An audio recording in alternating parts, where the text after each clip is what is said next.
Ahmedabad plane crash દુર્ઘટનાને 1 વર્ષ પૂર્ણ થયું છે। રાજ્ય આરોગ્ય મંત્રી પ્રફુલ્લ પાનસેરિયાએ મૃતકોને શ્રદ્ધાંજલિ આપી। તમામ દિવંગતોને હું હૃદયપૂર્વક શ્રદ્ધાંજલિ અર્પણ કરું છું। દુર્ઘટના સ્થળે 2 આરોગ્ય અને શિક્ષણના કેન્દ્ર બનશે। 500 કરોડના ખર્ચે શિક્ષણ અને આરોગ્યના પ્રોજેક્ટ બનાવાશે। વિદ્યાર્થીઓ માટે અત્યાધુનિક હોસ્ટેલ બનાવાશે।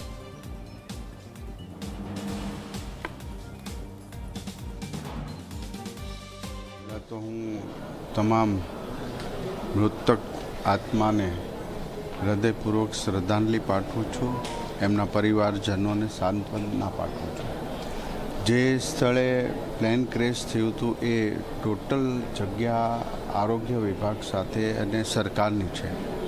આદરણીય ભૂપેન્દ્રભાઈ પટેલ સાહેબ મુખ્યમંત્રી શ્રી અને નાયબ મુખ્યમંત્રી શ્રી હર્ષભાઈ સંઘવી સાહેબ સાથે તમામ ચર્ચા વિચારણા કરીને આજે અમે એ જગ્યા પર 2 મંદિરનું નિર્માણ કરવાના છે।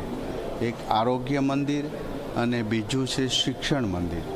આરોગ્ય મંદિરની અંદર ત્યાં સ્પાઇન હોસ્પિટલ અને એમના સ્ટુડન્ટ્સને રહેવા માટેની એ હોસ્ટેલ, બીજી હોસ્ટેલ સુપર સ્પેશિયાલિસ્ટ ડૉક્ટરો જે બનવાના હોય એ સ્ટુડન્ટ્સ માટે એની હોસ્પિટલ અને એમના મેચ વગેરેનું ત્યાં આયોજન કરીશું। 2 પાર્ટની અંદર આ પ્રોજેક્ટને કરવામાં આવ્યા છે। ટોટલ 500 કરોડ ઉપરની આ રકમથી અહીંયા શૈક્ષણિક મંદિર અને આરોગ્ય મંદિર નિર્માણ થશે, જે આદરણીય ભૂપેન્દ્રભાઈ પટેલ સાહેબના માર્ગદર્શન નીચે અમે આ નિર્ણય લીધો છે।